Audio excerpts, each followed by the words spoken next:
Hello and welcome to Billy's Craft Room.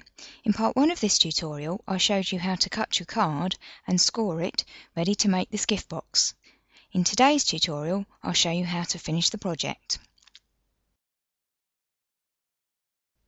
Here's how the project looked at the end of part 1. For the best results you now want to go over all your score lines by reinforcing them with a bone folder.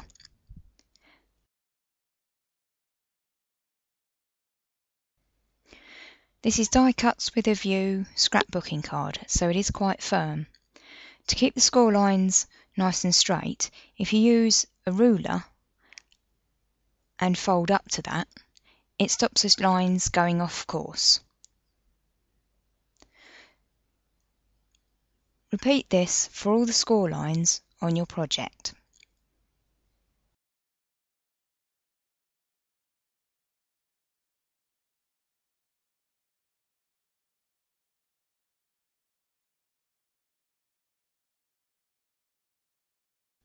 Turn your cardstock over and fold this narrow strip in the opposite direction.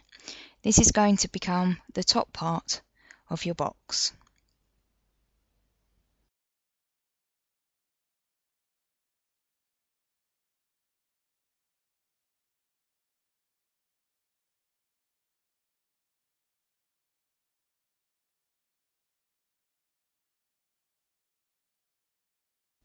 It seems to give a better result if you do all the score lines in one direction before you do the others.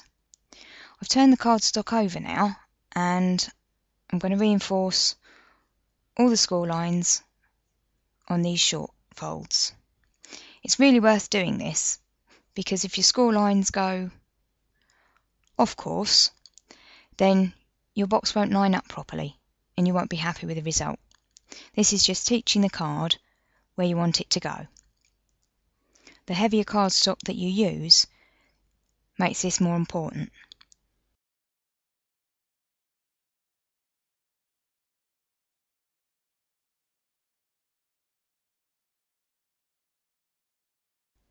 And just a quick swipe over with the bone folder makes all the difference.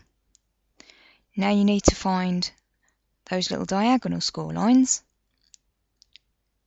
and they're going to fold in the opposite direction again.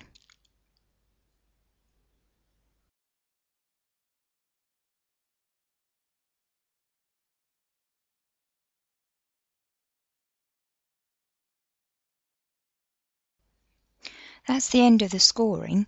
I've now just taken scissors and on the wider tab, which is the base of the box, I've cut up until I met the next score line. This small corner piece you cut off entirely. To assemble your box, you'll need some PVA glue. I've added a small amount of water and mixed it in well. The reason for doing this is that it gives you a little more open time with the glue. Quite often the glue will dry so quickly that you don't get any chance to reposition it. Apply a small amount of glue to this tab here and spread it out evenly. Wrap the box around and you're going to put that end onto the glued tab. For the best results, you want to make sure that your score lines all match up. If they don't, then when you try to fold the sides in, they won't line up.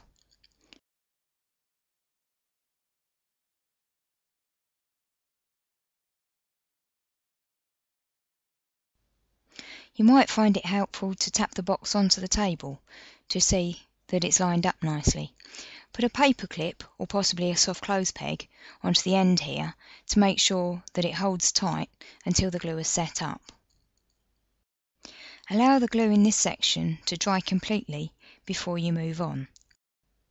The panel with the plain front is the front of the box. So I'm going to press the side panels in here and here and apply glue to the underside of these two tabs. Spread the glue out evenly and lining up the sides, press the base together. You won't get a gap like that once you've glued the side panels in. Make sure that your top edge is facing the front for the neat finish. If you have something small and heavy that you can place inside the box, that will help keep those tabs in place until the glue is completely dried. Make sure that all the glued panels have completely dried before you move on to finishing your box. Here's my finished gift box. As you can see, I've added a topper to the front for decoration. If you press on the side panels where they had the score lines, the top will begin to close. To keep the box closed, and you can see here the classic milk carton look, I'm going to use a piece of ribbon. To keep the ribbon in place, take a crocodile and push it through all the layers and punch your hole. Turn your box around and repeat on this side. You're punching through quite a few layers, but the crocodile will bite through that.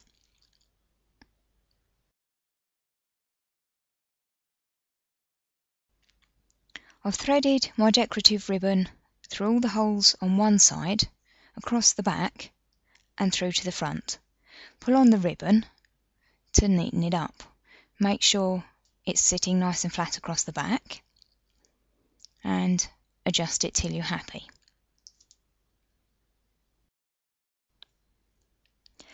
For a professional looking bow, take the ribbon on your left and pass it over the right. Take it up underneath and pull both ends. Now form a loop with a ribbon in your left hand, and with your right hand take the ribbon all the way round and form a loop by passing the end back up from underneath. Adjust the bow loops and tails until you're happy with the result.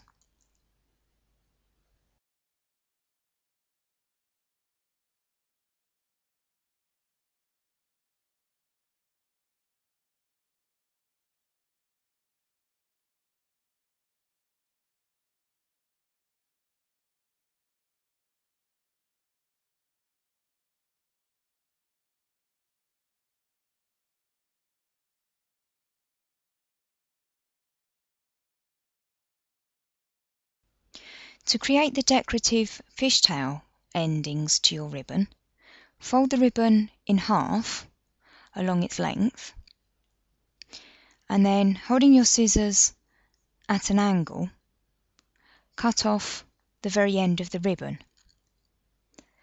When you open the ribbon up, you'll have a V cut out of the ribbon, which creates the fishtail effect. Repeat this on the other end of the ribbon to create a matching pair. The dimensions of this box I designed to match up to a standard cupcake wrapper. It will also work with Mr. Kipling style cases as well, so if you want to give someone mince pies for Christmas or perhaps a small amount of sweets.